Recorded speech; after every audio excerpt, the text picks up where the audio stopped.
Mana sih kualitas bobot derajatnya keterangan saksi dengan keterangan terdakwa? Mana yang mempunyai bobot yang paling berkualitas? Otomatis bahwa kasusnya Peggy Setiawan ini salah orang, salah tangkap.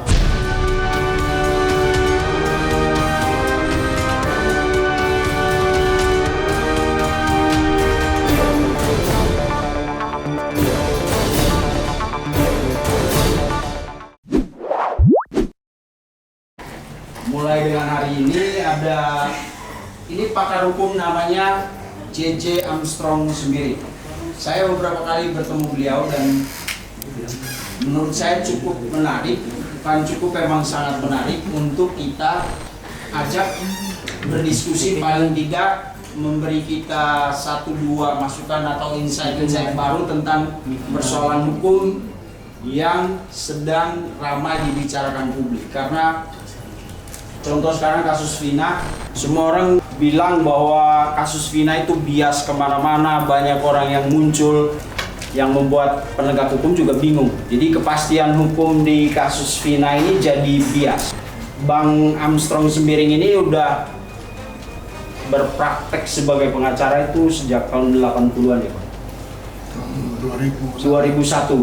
Tapi dari tahun 80 udah jadi aktivis, waktu itu abang di Bandung ya? Ya, di ITB.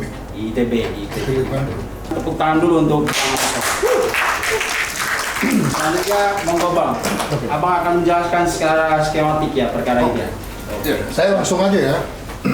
Jadi kalau kita bicara masalah tentang kasus pembunuhan Vina Eki, tentunya kalau saya pribadi mungkin bisa dikatakan saya punya khas lah ya untuk menguraikan perkara hukum itu lebih kepada yang sifatnya itu skematik. Karena saya mungkin basicnya karena dari teknik kimia. Oke ya, jadi begini, saya mungkin akan saya jelaskan mungkin ini peristiwa penting lah ya. Peristiwa penting ini kan di dalam pembunuhan Vina ini kan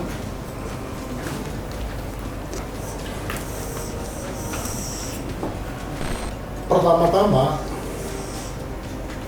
itu peristiwa pada tanggal 27 Agustus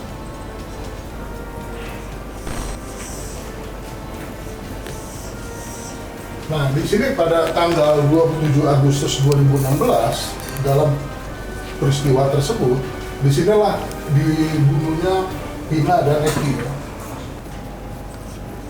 Yang menurut yang menjadi perdebatan yang sampai sekarang ini katanya pelakunya ada 11 orang katanya.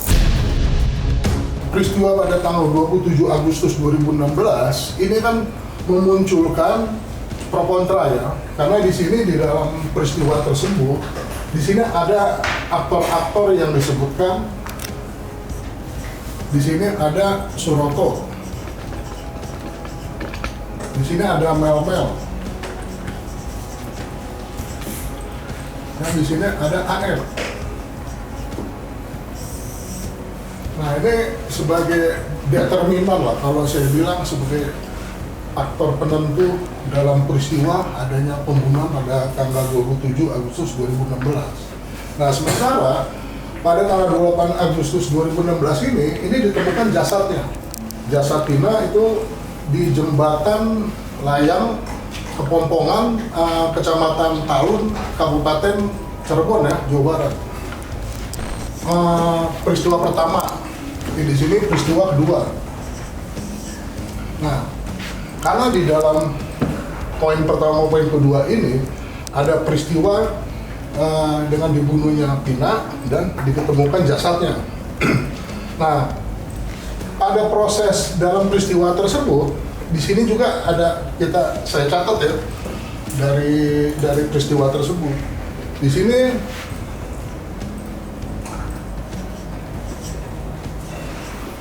pada tanggal 31 September 2016 katanya hasil proses kan biasanya kalau ada peristiwa kriminal kan tentunya ada pihak-pihak aparat penegak hukum itu akan melakukan suatu tindakan action lah ya. Ceritanya di sini ini saya dapat riset secara individual ya, melihat perkembangan dari berbagai sumber ya. Jadi nah di sini katanya ada 8 orang pelakunya ini berhasil ditangkap nih ceritanya. Nanti kita untuk lebih lanjut lagi baru kita akan bicara perkembangan masalah tentang dialektika hukumnya nanti. Untuk sementara peristiwanya dulu nih, ya kan? Nah ini ini sigma ya, maksudnya ini jumlah total. Bahasa matematiknya. Sigmanya itu 11 orang pelaku. Nah berarti kan ada 3 pelaku nih yang belum ditangkap nih, ya kan ceritanya. Nah itu yang menjadi nanti topik pembicaraan kita nanti, silakan aja tanya nanti. Nah ini, nah disinilah ada proses dari peristiwa tersebut. Kenyataannya tuh ada vonis pengadilan lah. Vonis pengadilannya itu peristiwanya itu pada tanggal 26 Mei 2016 nih. Nah ini vonis nih, yang 8 orang yang ditangkap ini katanya di vonisnya itu karena kan satu pelaku ya, itu katanya anak di bawah umur. Nanti kalau anak di bawah umur, kalau dalam konteks hukum itu tidak bisa disamakan dengan orang yang dewasa kan. Nah itu yang 7 orang ini divonis nih, ini divonis seumur hidup nih. Nah yang 1 orang pelaku di bawah umur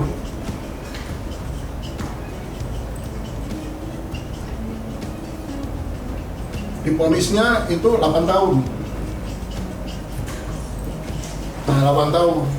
Nah berarti ini baru peristiwa 1, 2, 3, 4. Nah pasca dari vonis dari para pelaku minus 3 orang ya yang masih belum tertangkap pada saat itu. Nah disinilah ada peristiwa tanggal 8 Mei, kembali lagi viral nih perkara ini, kasusnya si pembunuhan Vina dan Eki. Ketika itu dijadikan film.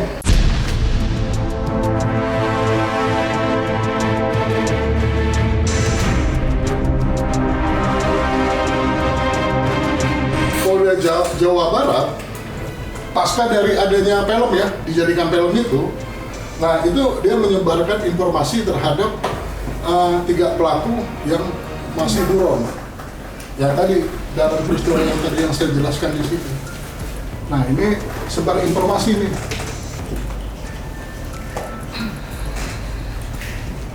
Nah terusnya pada tanggal 21 Mei 2024, nah salah satu pelaku dari 3 orang tersebut itu ditangkap, yaitu namanya Peggy Setiawan ya, Peggy Setiawan PS. Yang nanti kita akan berdiskusi nih mengenai terkait dengan hal tersebut. Nah, ini kan ada peristiwa 1, 2, 3, 4, 5, 6, 7 ya. Nah, dari hasil ketika itu ditangkap 21 Mei, di sini ada lagi peristiwa yang saya catat ya, yang menjadi pro kontra itu di masyarakat. Ini semua peristiwa ini yang menimbulkan pro kontra. Nah, ini 8 pihak kepolisian itu merevisi jumlah pelaku buronnya.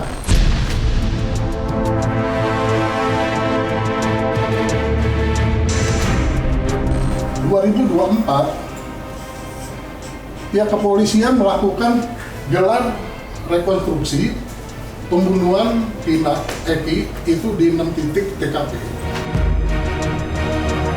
Nah, jadi ini peristiwanya ini secara ringkasnya saya paparkan 1, 2, 3, 4, sampai 9.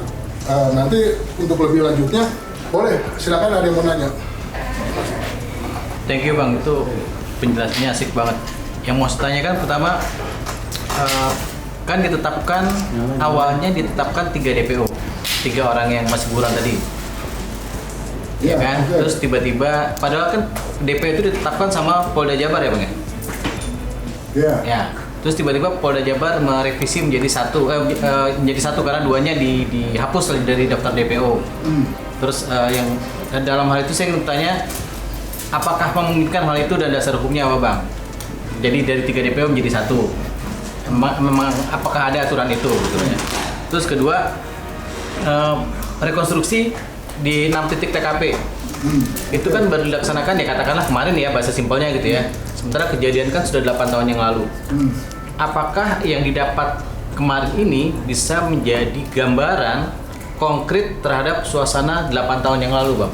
Dan apakah yang ditemukan kemarin itu bakal menjadi acuan untuk menuntaskan kasus ini? Pertama, kita harus bicara apa yang dimaksud dengan penetapan DPO, mekanismenya.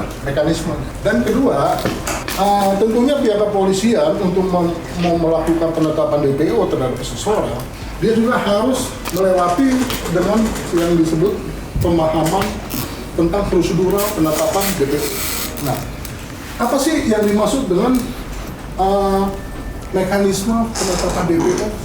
Nah, tentunya kalau bagi orang juris ya, bagi orang hukum, yang namanya mekanisme penetapan DPO, ya ringkasnya aja, itu kan sebenarnya adalah orang-orang yang memang itu tercatat di dalam daftar pencarian orang, yaitu tentunya mereka ini ya terjerat atau terlibat dalam suatu tindak pidana. Dasar seperti inilah ya kan polisi melakukan penetapan DPO pada peristiwa pada tanggal 14 Mei yang dimana DPO-nya itu 3 orang. Nah, kalau kita bicara prosedural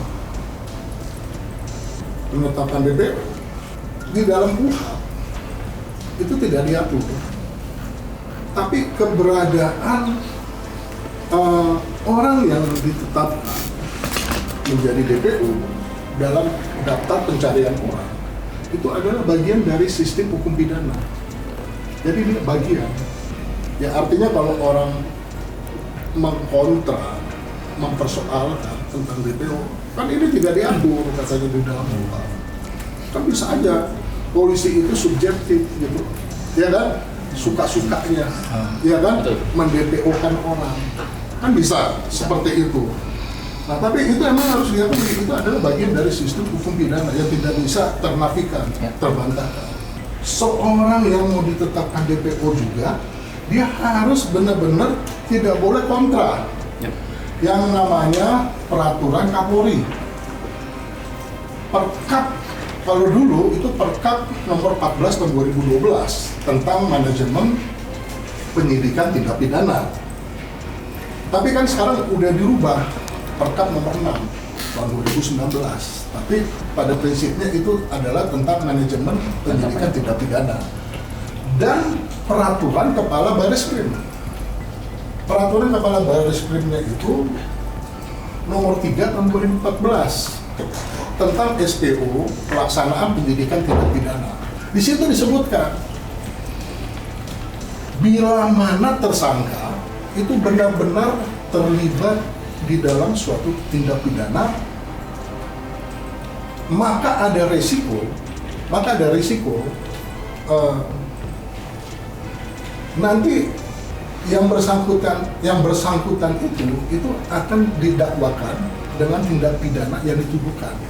Kalau saya mau garis bawahi, pertama ya, berarti ini tersangka ini benar-benar terlibat dalam tindak pidana. Ini harus digarisbawahi. Ini kalau kita mengkorelasikan dengan peraturan Perkap dengan peraturan Kepala Bareskrim, supaya polisi itu juga jangan dimaknai dia ceroboh gitu loh. Nah, poin kedua itu disebutkan dalam hal tersangka tidak ditemukan, setelah dilakukan upaya pemaksaan, salah satu berupa tentang penggeledahan. Nah, ini kita kaitin. Tahun 2016, itu kan sempat dari pihak kepolisian menggeledah rumahnya PS. Ya. Walaupun itu ada perdebatan bahwa yang disebut PS itu kan katanya ada orang mengatakan dalam versi polisi itu tidak keriting, ya kan? Pada kenyataan itu keriting ya versi polisi, tapi pada kenyataan itu dia rambutnya lurus dan juga mengenai tentang alamat dan sebagainya lah, Ya. hitam, tapi kenyataan dia tidak hitam.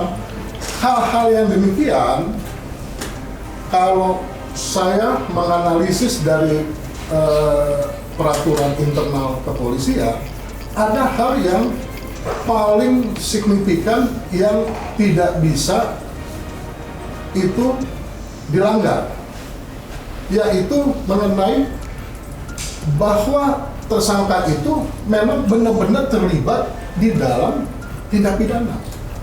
Nah, itu hasil dari penelitian riset dari pihak kepolisian untuk mau melakukan penetapan terhadap seseorang. Kalau perdebatan yang sekarang ini bicara masalah tentang gestur atau secara fisik ya, itu saya rasa halnya demikian juga seperti ketentuan di dalam pasal 184 KUHP misalnya. Mana sih kualitas bobot derajatnya keterangan saksi dengan keterangan terdakwa? Mana yang mempunyai bobot yang paling berkualitas? Tapi kalau di dalam pemahaman secara filosofis hukum pidana, tentunya yang mempunyai bobot yang berkualitas itu adalah keterangan saksi, bukan keterangan terdakwa. Makanya keterangan terdakwa itu di dalam pasal 184 KUHP dia diurutkan pada poin kelima. Jadi pertama keterangan saksi, kedua keterangan ahli, ya kan?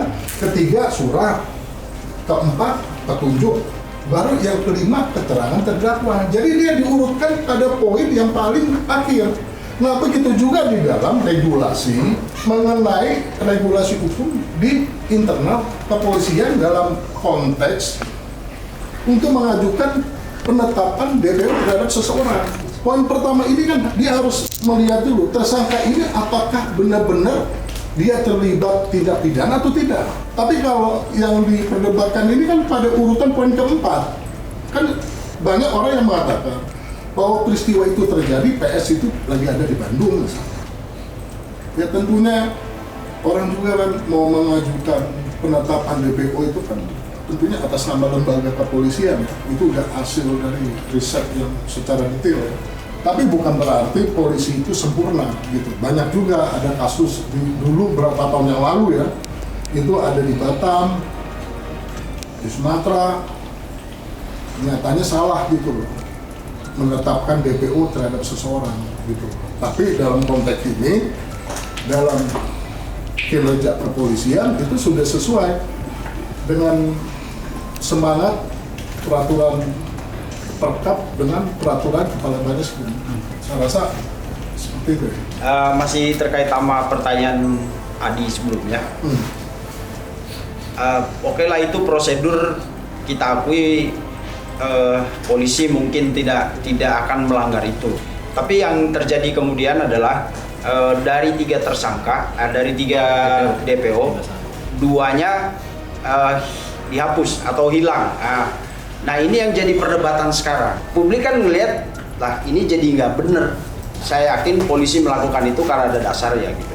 Kira-kira apa bang dasar polisi menghapus 2 DPO lainnya sehingga tersisa 1? Ya tadi kan saya sudah jelasin, Perkap peraturan Kepala Bareskrim di dalam poin 1 itu disebutkan ya kan, bahwa tersangka benar-benar terlibat di dalam tindak pidana, ya kan, dengan berdasarkan bukti-bukti yang cukup.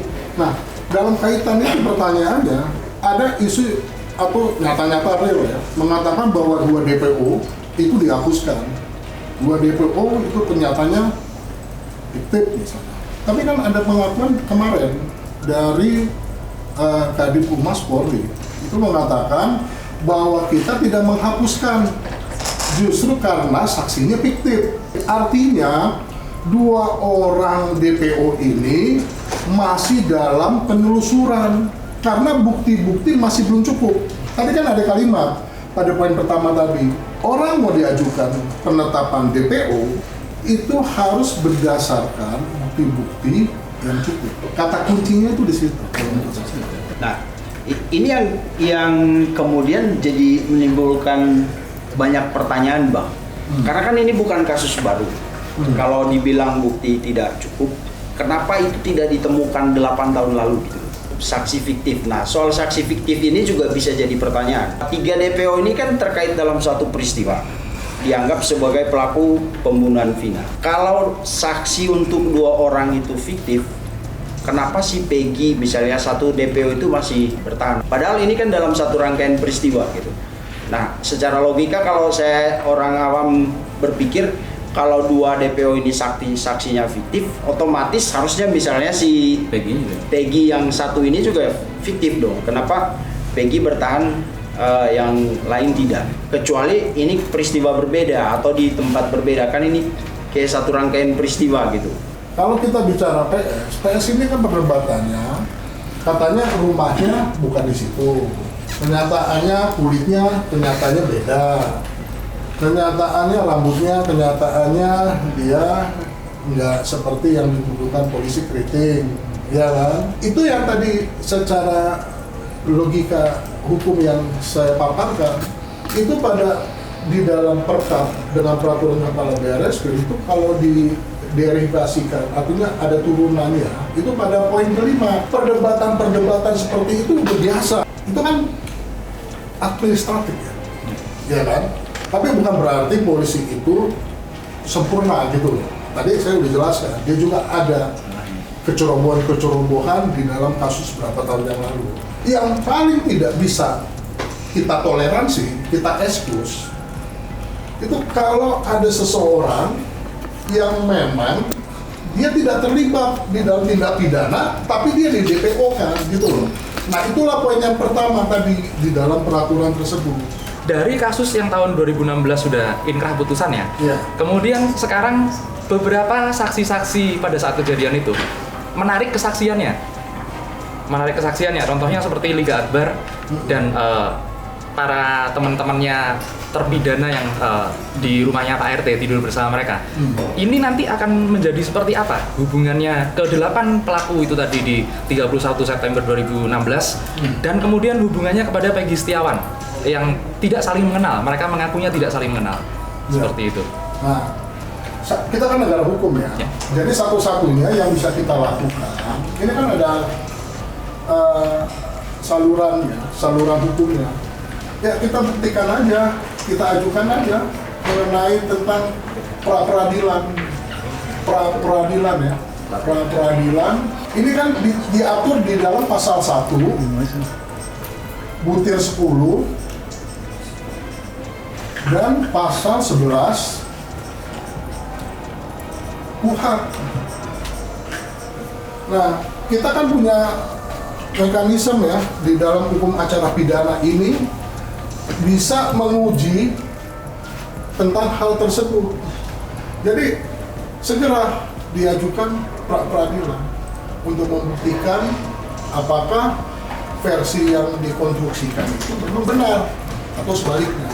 Berarti dengan kata lain dari follow up-nya sekarang penyidikannya Peggy Setiawan bisa merubah kasus di tahun 2016 yang lalu putusannya. Ya otomatis bahwa kasusnya Peggy Setiawan ini salah orang, salah tangkap. Nah tentunya kan di dalam pasal 1 butir 10 pasal 11 di situ ada tentang rehabilitasi, ya kan, semua diuraikan. Jadi kalau saya jelasin lagi kan, janganlah, karena kan bukan orang hukum ya, jadi jangan terlalu normatif aja. Nanti baca aja sendiri. Siap, terima kasih. Sementara itu dulu. Tawarannya, Pak.